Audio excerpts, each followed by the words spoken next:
where I'm from. You know I'm from Murder Town. What we do, stab 'em up and gun 'em down.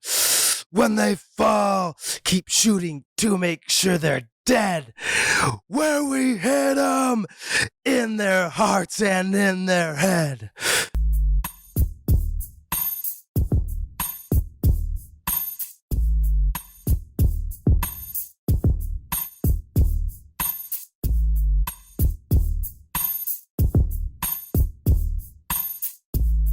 You think I can hop on stage with you at your next show, David, and do that? Worst talents have hopped on and done. I thought I had something there for a second. You think I was thinking that maybe if there's ever a show where you're sick or something, I could hop in and just do a set for you. Well, you might have noticed, been at, or attended, or heard about. I still usually play the show sick. Listen, Matt, you will have to get a haircut as cool as David's. Let me tell you why we got David on. Let me tell you why I'm wearing corpse paint. I've been infatuated with Norwegian black metal since I was in high school. And it's actually something that I've always wanted to talk to David Gunn about, of all people. And I'll explain why. It's because in music, but especially in metal and especially in black metal, there's a lot of hyperbole around it. And some of it I get. Some people are playing a character and they realize they're playing a character. And then other people, I think, might take themselves a little too seriously. So what I always wanted to ask David was, David, when King 810 broke out and you were telling stories of real experiences that you actually had, was it frustrating to maybe be bumping shoulders with guys that were telling stories that they read out of a book about elves or a fantasy book, or experiences that they never had but tried to project? What was that like, or is like? By the time that happened, I was an adult, so I had this, it might be laughable to say level of maturity now, but more mature than when I was a kid. When I was a kid, I had that same poser kind of attitude that the Norwegians had about the music, because I was living that lifestyle. And it's the same even if you go to the rap and hip hop, it's the same. Yeah. It's just mostly because industry is industry. Where I come from, you kind of tell these stories as not as humorous, but kind of dark humor. Austin might be able to chime in about having a sense of humor or an ability to laugh at dark things, even if. Oh, yeah.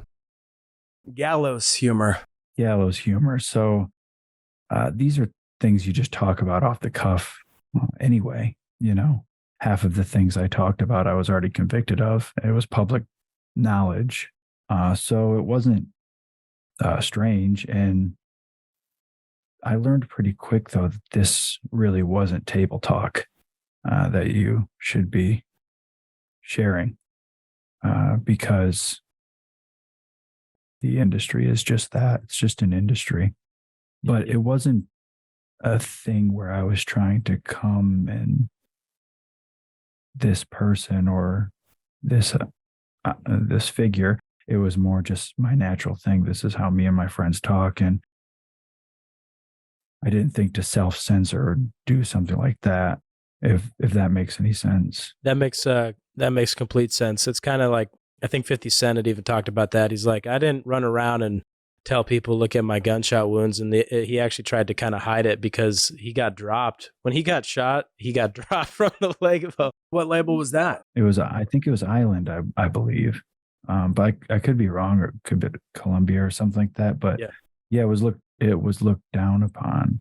And I found the same thing happened with us, but there was an upplaying from the industry types. They wanted to present this idea or run these, what I considered corny stunts. campaigns, PR, or whatever. They wanted to put that there, and they wanted to make things seem a certain way. And it was fine because they were that way. They were actually even worse. I think I've been quoted in interviews saying that, to the degree that an outsider can understand what we're talking about is no degree at all. But the industry has no problem upplaying these things if it's in their favor. And the minute it kind of affects their interest or bottom line or their look or their reputation, especially today, it's more about reputation than it is bottom line. But the minute it affects their bag, then they put the kibosh on that immediately. And I think that has a lot of parallels with black metal, which we can get into. Well, this is what I was thinking with black metal. All the things that you had just said was, as I look back on it and think about it, because when you first hear about it as a teenager, it's shocking. But what I'm thinking it was, tell me if I'm wrong, but I feel like black metal is really just a lot of one-upsmanship. It was guys who were trying to one-up Ozzy. They were trying to make their music harder than Venom or Merciful Fate. And so it was really out of a desire to go mainstream in some ways, I think, where like Mayhem and those guys, that's kind of been my take on it as far as the roots of Norwegian black metal were really just the roots of showbiz. What do you think? Real quick, before we do that, we do got to call Dave real fast. Let's get Dave's take. Hello? Hey, Dave, what's up? How are you, sir? Dave Landau here. So he's a native of Detroit. And then, David, you are a native of Flint. We're talking about Norwegian death metal today. Are you a metal fan? I am. Oh, you are? All right, cool. Dave, by the way, my name's Matt. It's nice to meet you over the phone here. So I didn't realize that you were from Detroit, so that's awesome. Oh, very cool, man. Very nice to meet you. So we got David Gunn from King 810. He's from Flint. So Dave, the question that I just asked David Gunn here was, first of all, are you familiar with any of the black metal lore from Norway? Like, have you watched the movie Lords of Chaos or read anything on bands like Mayhem or Gorgoroth? Yeah, I have. I've seen Lords of Chaos with Roy Culkin, and I've seen, I know all about that kind of, I don't know a ton about the music out of there. I've heard some of it, obviously, because I watched the movie, but I don't know a ton out of a ton of what came out of it.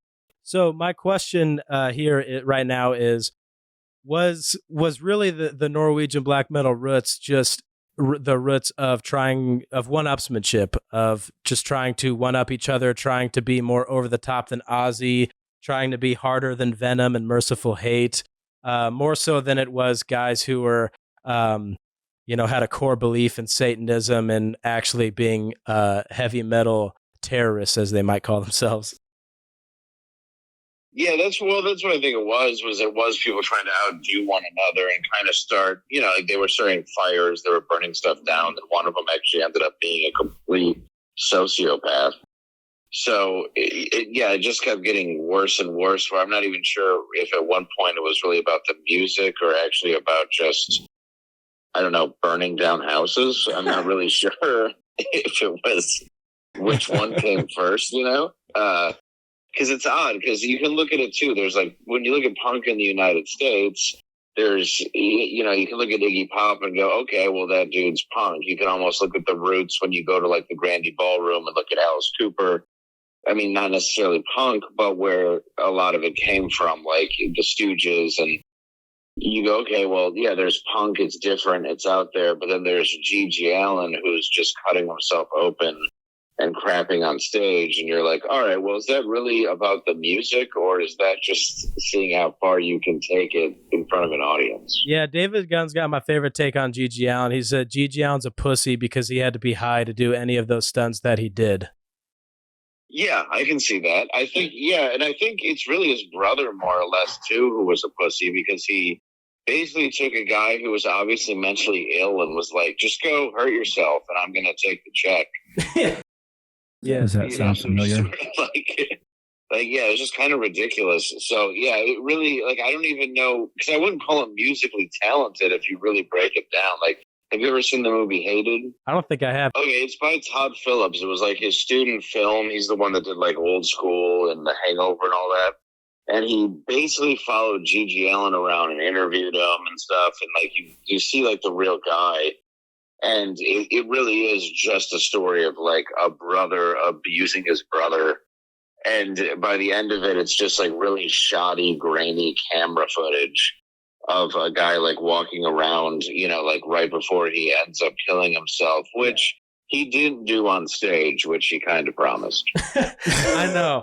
Which he kind of promised. There's the documentary, The Allens, which is, I don't know if you've seen that, if either of you guys have seen that, but it's pretty interesting. And then getting ready for this one, I was watching the documentary Until the Light Takes Us. And they're just interviewing these Norwegian guys. And it's funny, like listening to their reasons for why they burned down churches and stuff. But Dave, what you said reminded me of, I heard a story once that people who love Star Wars hate the movies, but they love the books and they love the lore and all of that stuff. But the movies are actually their least favorite part of Star Wars. And I kind of wonder, and David Gunn, I want to hear your take on this too. I wonder if the music is really second or last with black metal, if it's more about the image and if it's more about the brand of it than it is the music. Right. I mean, that's really what I do think it is, especially with like Norwegian death metal, which itself is kind of an odd thing because when you think Norway, you think like, okay, Roald Dahl, James and the Giant Peach, like he had some adult fiction, obviously, but it's just not really a country where you really do think death metal, you know? So I do think it's a way to kind of stand out, but I also think it's a way to create this huge market of posers that were also around. Like I'm 41, I don't know your age, but when I was around in high school, it was the same with any kind of goth kid or any kind of metal. Like the real punks you knew because after school they did death matches in the middle of Detroit where they were actually hitting each other with glass bottles, and you're like, oh, that dude's for real. Like he's really willing to hurt himself. Wait, did you go to any of these death matches? Yeah, dude, of course. Like, and trust me, I was a total drug addict, but I was not hardcore enough to do any of them. But I would watch, no problem at all. But it would create somebody where it's like, well, yeah, that guy has a mohawk and he's insane and he would do stuff that was crazy. But you knew the ones that were like, well, that guy just paints his nails. He listens to Marilyn Manson. He's not really dangerous. He just hates his dad. Yeah, exactly. David Gunn, what do you remember? Did they have these up in Flint's, these death matches with bottles? Yeah, we were on the news several times for these death matches modeled after a lot of the Japanese death match wrestling. So I think that's what Dave's talking about with you would have the barbed wire, the razor wire that you would steal from the torn down industrial plant that's been closed since the 80s. You'd have the glass, you have the ladders, you're jumping off your buddy's house, breaking your knee on his neck. And did you do any of the fights, David? Yeah. I've burnt half the freckles off my face with a gasoline flaming table match kind of thing that you would see. Damn, Michigan is wild. Yeah, I haven't been to a death were you match. in ECW then? Was it around that time? This was kind of around the time when, you had to pay like $20 to some unknown provider to get some shitty camcorder version of a ECW tape in the mail or something. Yeah, same deal. Right. Yeah, it's exactly what I'm talking about. So you get the Cactus Jack fight where he had to use actual barbed wire before he became Mankind, or you get variations of like, the overseas fights where it was real glass, real barbed wire. Even at the state fairground in Detroit, they would use real weapons. It was pretty crazy, but yeah, like David said, same thing. It was like glass, barbed wire, bricks. Like you would see different things that people would have laid out, and they would have death matches between two people. So, David, what do you what is your kind of take on the black metal thing? Are these guys harmless nerds, or were they true terrorists? I mean, what's your whole take as someone in the metal scene? What was your What are your thoughts on Norwegian black metal? I'm sure it was something you studied as a musician growing up. Yeah, I think Dave kind of has it in a nutshell. There were the posers, and that's kind of where Norway came in. I can try to gloss over it. The history really quick. It started with Venom, and Venom is English. And, Venom would have lyrics like, we drink the vomit of the priest, make love to the dying whore, we suck the blood of the beast, and hold the key to death's door, right? And everyone was really into that. But then Kronos, this, from Venom would go in and say, I don't preach Satanism and occultism or witchcraft or anything. Rock and roll is entertainment, and that's as far as it goes, which really means that's as far as he goes. So those were the kind of the poser figures of what Dave was alluding to. But in Norway, they seen themselves as the real deal.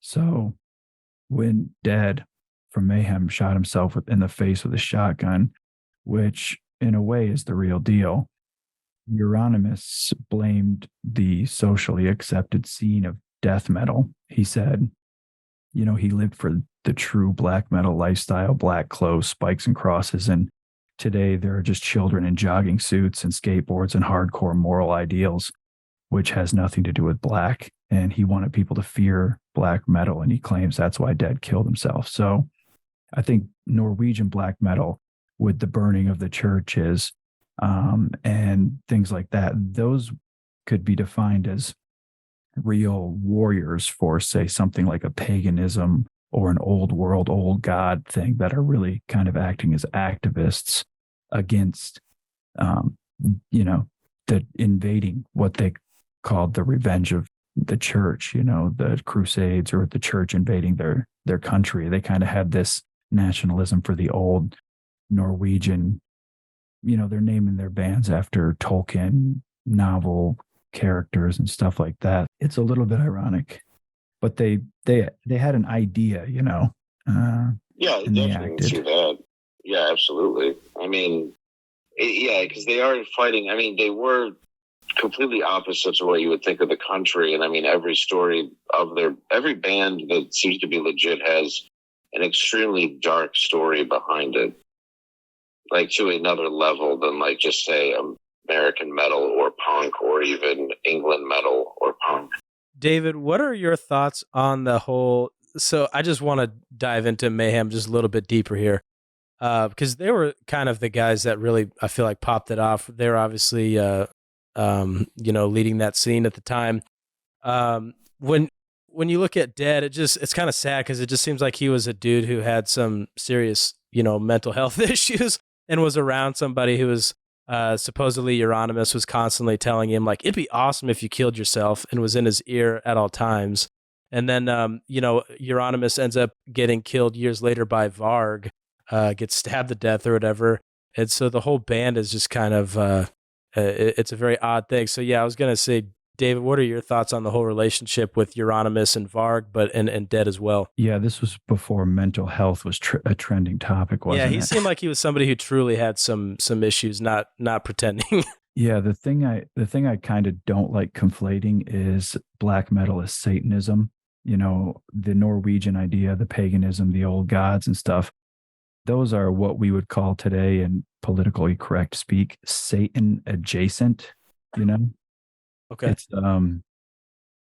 as we know, the paganism and old world god worship, the burning of churches doesn't necessarily mean pro-Satanism. It just means anti-Christian.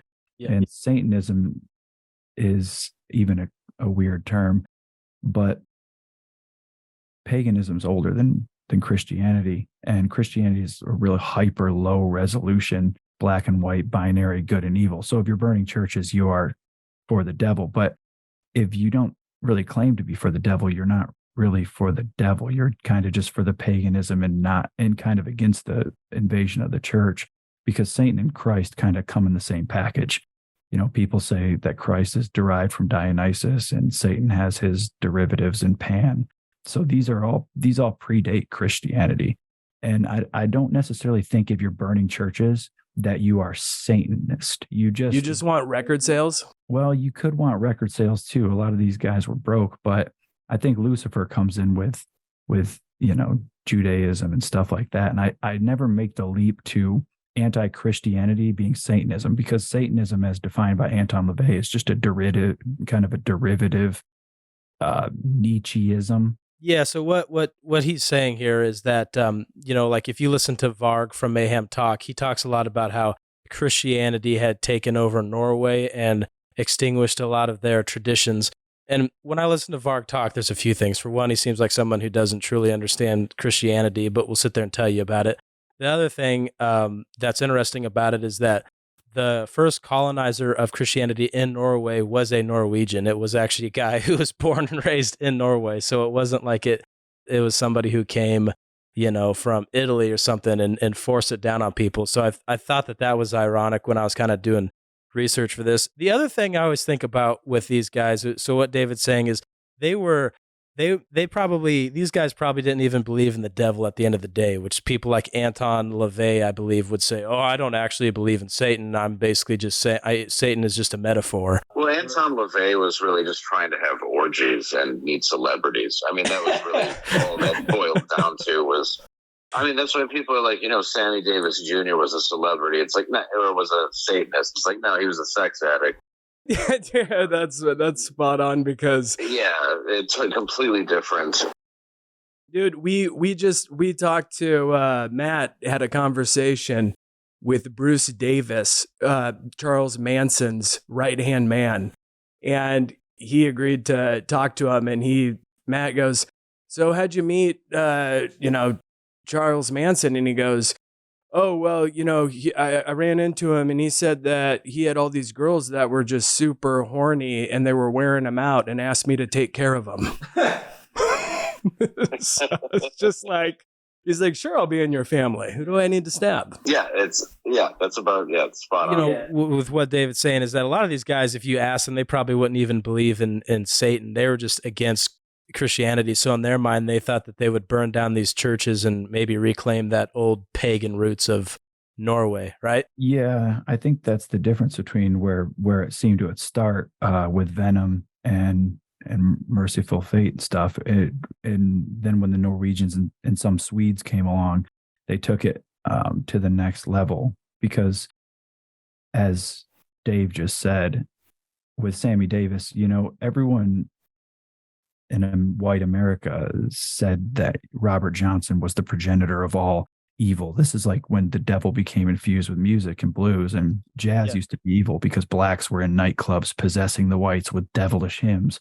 And then it was blues. It was slave songs laced with voodoo themes when the French came over to New Orleans. And then rock and roll with the Rolling Stones played with satanic imagery. Led Zeppelin plays with the Crowley imagery. You got the Beatles with Sgt. Pepper. Yeah. They're all playing with this satanic imagery, and everything's fine because they're selling records. But the Norwegians kind of took it to the next level, and even Ozzy kind of lifted his whole shtick from a band called Coven. And Coven used to record and perform black masses live, and they actually predate Ozzy, and they have a song called Black Sabbath, and their singer's name is Oz Osbourne. So you can put two and two together on that. Oh, wow. Look up Coven, and Coven. That's interesting you say that too, because even with blacks and nightclubs and everything, they didn't even give the credit to that, because Harry Belafonte was overlooked for being the first artist to sell 1 million records. They gave it to Elvis and basically blamed blacks for it. And, it was kind of completely overlooked because it was, being possessed. And any kind of musical shift could always easily, be blamed on the devil. And it's like, when you look back at it now, it's like the song like Splish Splash, I Was Taking a Bath. At one point, somebody was like, that's the work of the devil. Like anything that shifted became some sort of, element of Satan. So it was always this very simplistic way to ignore change or a shift in society. They called Elvis the king, but they said the hip shaking was, from the blacks. The other thing with Satan, when people talk about Satan and they use imagery as the pentagrams or whatever, I always think about Motley Crue with Shout at the Devil, where when they would talk about it, they're like, we just use the devil to piss people off. And I always imagine that there's always that element of it where they're just doing it to piss people off and they think it's funny, And then the band Gorgoroth, I forget the guy's name, the singer of Gorgoroth. I'll have to look it up. But when they interviewed him, that was the first time where I've ever seen a guy really double down on, this music is for Satan or whatever. And I remember the first time, Dave, are you familiar with that band, Gorgoroth? Vaguely. I do know who they are, but I couldn't name a song or anything. I just like to interject here real quick. I'm absorbing all of this because while you guys were listening to black metal and death metal, I had Celine Dion CDs and TLC CDs. I had TLC too, and I wasn't raised by two men, so I didn't have Celine Dion. Talking about Gaahl from Gorgoroth. Well, this is kind of a funny tie into it though, with something Landau just said though, was I remember thinking Gaahl from Gorgoroth was super spooky, and then I read more about him and I saw like he had been arrested for torturing a guy, and I'm like, oh my, and I keep reading. I find out this dude's actually homosexual, and it kind of sounded like maybe they were just having some BDSM thing that got a little bit carried away, and he got arrested for it. So then I'm like, oh, I don't like. It was like this real spooky. He's got all this makeup and hair, or whatever. I was kind of shocked to find out that he was gay. I didn't expect that. Now they would just make him the Flash. Yeah. His husband or whatever it was, he was with a very successful hairdresser. And that's not a joke, although I'm here with a couple comedians. That's one of the cases where the reality is actually comedic. Most evil guy in the world is just banging some hairdresser. It's funny too, because if you read like the columns from the metal websites, like when they're always like the top 10 most evil bands of all time, and Gorgoroth will be on the list like 3 times. But if you actually watch the interview with him where he's not trying to be, Gaahl from Gorgoroth, he just seems like a normal, dressed like Liberace. Not quite that far. David, what is so? Landau, if you're not familiar with King 810, David Gunn, they're essentially his memoirs. He talks about what it was like growing up in Flint, Michigan, and so these are true stories. So David Gunn, when you're listening to, when you look back at Gorgoroth or Mayhem and stuff like that, do you think it's comical? Does it frustrate you? What are your thoughts when you see the images that they project, whether it's the dead pig carcasses on stage and all the fake blood? I mean, as a musician, what do you think about that? Since Varg actually stabbed Euronymous on 810, I believe that was just a universal type of incarnation. I didn't know and that. Then we came out. I didn't know that. 30, 50 years later. I didn't realize that. And in that documentary I was watching, they have they were talking about the Faust. He was another Norwegian musician he's a drummer, yeah. And he had stabbed. He found there's a homosexual guy that sounds like he came onto him, and so his response was to stab him to death. And they're talking to his friend, and his friend was kind of like had this arrogant attitude of like, I was kind of impressed because I didn't think he had it in him, and I'm thinking, okay, asshole, have you ever stabbed somebody to death before? Like, this guy's acting like he's the gatekeeper of like, I didn't think he actually had it in him to murder somebody. It's like, have you murdered somebody? Why are you being like pompous about this? I would like to get Landau, you and Gunn's take, just since Gunn's from Flint, you're from Detroit. So growing up in Detroit, what was your view? What was everyone's view on Flint? Flint actually to us seemed like it was a far more dangerous place. Like it really seemed more like like a more Baghdad sort of a place than Detroit did. Honestly, like when I first started performing in Flint, it was a lot different. But I mean, it definitely seemed like, especially the music scene definitely seemed a lot more hardcore. And I can't remember, but I mean, I'm a big fan of Slum Village, and I know that they claim Detroit, but I think a couple of them were from Flint. But I remember it being just it was a very, very hardcore town. And when, the water thing and all that happened, I wasn't surprised because Flint was, when I was always known, like when I was very young, like the only good thing that was ever done, I think, by Michael Moore was Roger and me saying, like, why don't you actually build up something in Flint, like a Nike factory or whatever it was, because it was where cars came from. I mean, the people that protested for unions to do quality things. I mean, Flint actually stood for something. in the automobile industry, and the town was destroyed essentially. And Detroit's sort of like that too, where it was the Paris of the Midwest. It's where the assembly line was created. People moved from everywhere to be a part of it, and it was another city that was kind of destroyed by corrupt politicians over time.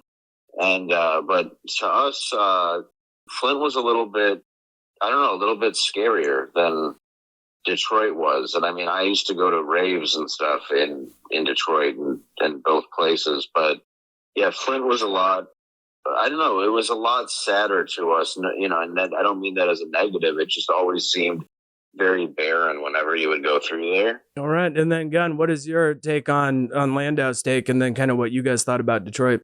Yeah, it's pretty much the same. We thought Detroit, it's called the city. We don't even refer to it as Detroit. So it's kind of like the place where you can go and it's an existing city, although it is a shell of what it used to be. We look at it like he says this is a sad, kind of hopeless place. Detroit was kind of the hopeful place. It was 1 hour away and you could go, and it's a real city, because people don't realize Flint is pretty tiny. There's less than 100,000 people here. So going to a city of a few million was kind of cool, I guess. It's where all the Detroit had a successful mafia, one of the more successful ones, actually. They were known for the electronic music. A lot of Germans came over and set up in Detroit, whatever. But we were just hopeless and shitty. Like, we had repulsion and we just wanted to destroy shit and shoot people. But in Detroit, there seemed to be some type of, financial industry. There was a car dealership and shit. You thought this was a legit city with people. And, that was kind of the thinking growing up. That was where you went to the big shows too. You didn't go, there was no big shows in Flint when I was growing up. There was no venue that held more than a couple hundred people. There wasn't anything going on like that. So Detroit was where it was kind of like that second kind of twin city thing, but it was a much bigger brother. Landau, you should. Gunn's got a book called Summertime in Murder Town, and he talks about growing up in Flint. And it's one of the few books I've ever read twice. It's one of my favorites. It's honestly a really good book. You should definitely check it out. I will buy it right now, and I'd like to have him on my show as well. Yeah. Talk about your show. Oh, it's a new show. I just started on the Blaze. It's called Normal World. We do sketches, bands, all kinds of stuff that we're just putting out there, and we're only on episode 6. Episode 7 comes out tonight. I won't be there. I'm out of town for a funeral, but I'll be back next week, and we're just kind of doing stuff that's a little more irreverent and different. So we're trying to kind of recreate sketch comedy, and as well as late night talk, and doing it in a way that's never been done before. So I hope people tune in. It's at the Blaze. We have some stuff on YouTube, and it's every Tuesday, Wednesday, and Thursday at 10 p.m. And yeah, I will definitely buy your book right now and read it. And I'm very interested in that because I would like to see what it's like to grow up in Flint, because I've only seen it, obviously from Detroit. And I think that's a really good point. Even going to see Gaahl at Harpo's would probably be a bigger show than you could see in Flint, at least when I was growing up. So I was lucky in that sense, where Detroit did have a lot of excellent music, and still to this day, bands wanted to play Detroit. It's sort of a rite of passage and a staple, because Motown was here. I was lucky enough to grow up with really amazing music from where, I'm from. So I was lucky to grow up with such a rich music scene that. Yeah, you should you should have King 810 on the show, Dave. That'd be awesome. That'd be cool. I'll have to check out the show, because I didn't know you had started. I've been kept up with you over the years, just checking you out. Obviously seen you on Crowder and stuff, but I always try to keep up with people from the area, even if it doesn't really matter. Like John Witherspoon, I always loved him because he was from Detroit. The day I met him, I did a TV show with him, which is cool, but I worked with him, and I couldn't tell what his opinion would be of me, just being white and whatever. So I brought him Verner's and Better Made chips. And he could not have been happier. And he told me that his brother was a Motown singer that got shot. And, dude, he was an amazing guy.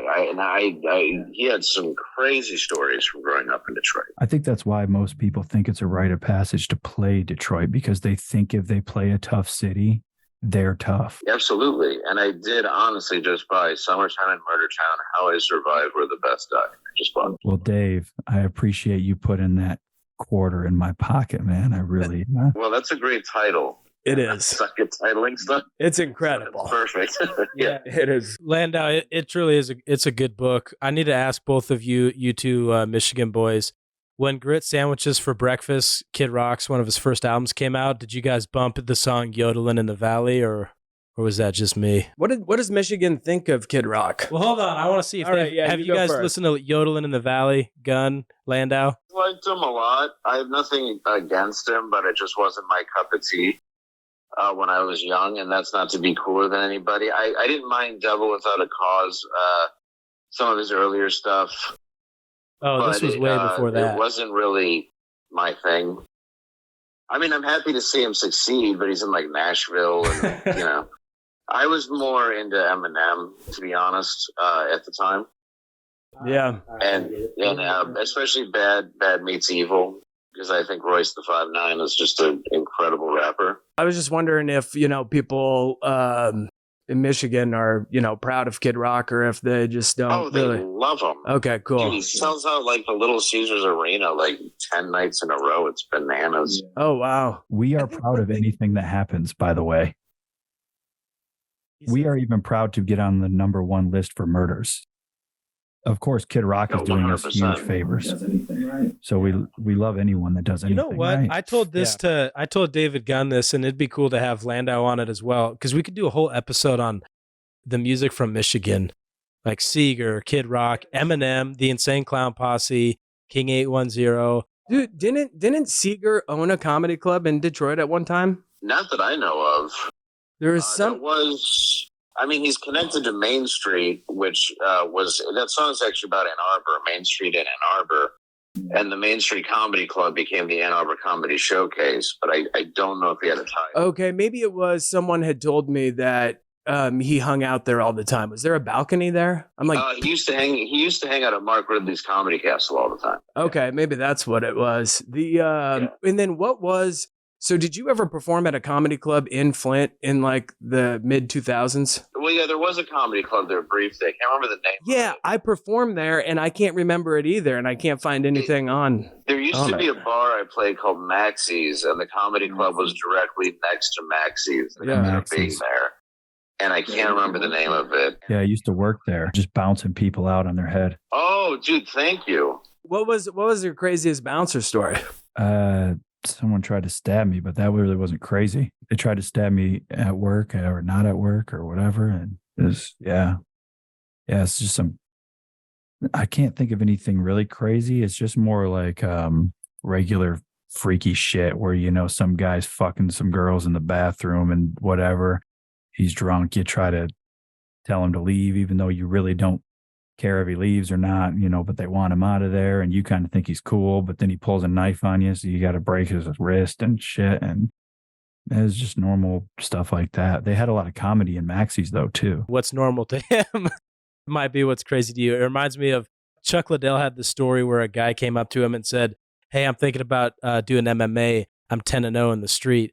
And Chuck Liddell said, 10-0? That's a weekend in high school, man. So that's like asking Dave about someone pulled a knife on you. It's like, yeah, man, that's just living. I'm gonna cut you, man. Like one of those little knives from Dude, Maxie's was nuts. I remember there was a guy who was wearing all purple, and Lebanon was at war at the time. And he started screaming at me. I'm like, "Where are you from?" And he goes, "Lebanon." I go, "Well, I'm sorry about your country, Grimace." And he went into the bathroom. And he just started beating the shit out of the bathroom. And all you could hear was like him punching everything. And then, some bouncers dragged him out for beating the crap out of him, which might have been you. So that, it was, but like, Yeah, there was always a fight. I don't know if there was one time I was there doing comedy where there wasn't a fight outside. There was always a fight. Yeah, there was usually just try to have the fight outside, but that was back in the times when you as a comedian know you could be a little bit more comedic. I like the Maxie sounds like the real Roadhouse with Patrick Swayze, where there's just always a fight. You got to bring in the... And David Gunn was the Patrick Swayze character. Yeah, as opposed to two guys who want to police the speech. Yeah. Well, I don't know. Do you guys got any final thoughts on black metal? I know we covered a lot of ground, and that's okay. I like that we can go down rabbit holes on the show. But yeah, I just wanted to see if anybody had any other humorous or interesting takes at all with black metal. Gunn, I'd kick it to you real quick, and then we could let Landau close us out. Does that sound good? My basic take is, I think the media is kind of the gasoline that kind of lets the genie out of the lamp. The truth is, Norway was a very safe, conservative, couple million people, very rich, very coddled. These are people that had curtains and televisions banned in their country and dancing banned. And I think this type of thing was kind of a taboo backlash, the censoring and prohibiting kind of thing that was going on. And so they banned curtains the other way, like for your house. Yeah, they're a super conservative place. And I think that was a backlash. But again, even our history of black metal that we just covered, we covered, the main bullet points, but it was probably in entirety 50 people. So I don't think this would have turned into a phenomena like it actually ended up being. And the U.S. created a phenomena as well. If you remember the satanic panic. Oh, yeah. And the media takes these things and turns them into big horror stories where they, of course, following shortly after, recommend that they have the one and only remedy to cure it. So they did the same thing with Reefer Madness, as we know, and today they still create boogeymens. I wish we did that to you. The satanic panic in school, it was even in school, they played some like 60 Minutes piece on a kid that listened to Judas Priest and then shot himself in the face with a shotgun and his head was deformed and then he died and he was on like a swinging, talking about how Judas Priest like told him to shoot himself. And it was scarring. And they actually did this. If you remember, C. Lawrence Tucker against Tupac, and remember they brought D. Snyder up in front of Congress to make Tipper Gore look like a fucking idiot, more so than Al Gore, who would look like an idiot. Oh yeah, he's in Antarctica right now, just he's like, why didn't it flood? He's sacrificing emperor penguins to the god Elsa. Yeah. Well, the point being, it's hilarious today, but we have to remember that this was a real thing that created groups like this. Is how the CIA and ATF were created, by the way. Propagandic kind of media ginned up conspiracies turned reality, if there is such thing. Could you imagine today running around thinking or saying that rap music is to blame for all inner city violence? You'd be laughed out of the room. No one would go for that today, but we bit on it very much back in those days. Don't we blame the inner city violence on the new boogeyman and the new witch hunt, the next villain that we come up with? It's no longer rap music. We got it wrong, and now it's no. And you have Sam Smith just wolfing down pudding pops and dressing as the devil, trying to get attention like that, and they're like, no. Like, can we stop this, please? We need them to be somewhat attractive. We're not blaming music anymore. He looked like there was one where like the picture of him in just like straps, just accentuating all of his roles. And he was just laying there like a little piglet. Devil was supposed to be an alluring temptress, like a very beautiful, angelic, very seductive singer, musician, all these things. There is nothing alluring to any human being on earth about what Sam Smith portrayed. Did he just shart through his thong? That's what people say when they go to his live shows. Yeah. They're like, it's early spring. They're like, it's 45 out, and he's just sweating. Yeah. Why does it smell like funnel cake? Yeah, this isn't exciting at all. We're just watching a man die early. Gunn, you've got King 810. They just had an EP come out. Follow My Tears. Check it out. Check out the new King 810 store as well. Gunn, do you have anything else to promote here right now? No, I'm just waiting for Landau to promote his stuff so I can return the favor and do a purchase here live. Other than my new show on Blaze TV, I don't have much other than some upcoming dates at DaveLandau.com, and that's about it. So that's it. Yeah. All right. Which was more exciting, but that's about it right now. Yeah, and the show is absolutely hilarious, man. Your sketches are great. You want to check them out. There's one with, I think so far the pansexual one is one of my favorites, where you guys are just licking pans at a protest. It's actually attracted to pans and tired of bisexuals taking our name. Yeah. I absolutely loved it. It was like, kind of reminds me of like the Chappelle Show, man. I like to see people taking risks again in comedy because now the new thing is clapter. It's not even people laughing. It's just people, that point was important. So. Yeah. I honestly like to make very little important points in comedy. I just want to point out how ridiculous everything is. That's why I like the idea of every sketch is it's really just supposed to be 6 months into the future. I like that. I was watching a really good comedy special recently. It was super funny. I think it's on Netflix from this chick. I think her name was Liza or Isa. Oh, yeah. She's a blonde. Eliza Schlesinger? I think so. It was a pretty funny special, but the thing that bothered me was she stopped, kind of mid show and was like, "Hey, just to make everything clear, I'm completely pro-choice, abortion, da da da da da," and they kind of state that they're on the good guy team. That got the loudest cheer and applause more than any joke she said for that hour and a half. That's what bothers me is I feel like you have to check these boxes in order for Hollywood to accept you now. And there's really no reason to do it because you don't need that anymore. You don't need the acceptance and the gatekeepers and anything from that. But that is true. I mean, the audience has to, like, the idea that you have to agree with a comedian or even a band or anything else makes no sense to me. Like, I never listened to, like, Eazy-E as a kid or, like, whatever metal band. And I was like, I agree with everything he just said about murder. Yeah, I also grab bitches by their nappy ass weave. Exactly, yeah. Yeah. Don't Well, be it's afraid. the same thing, It's man. only a dick. Yeah.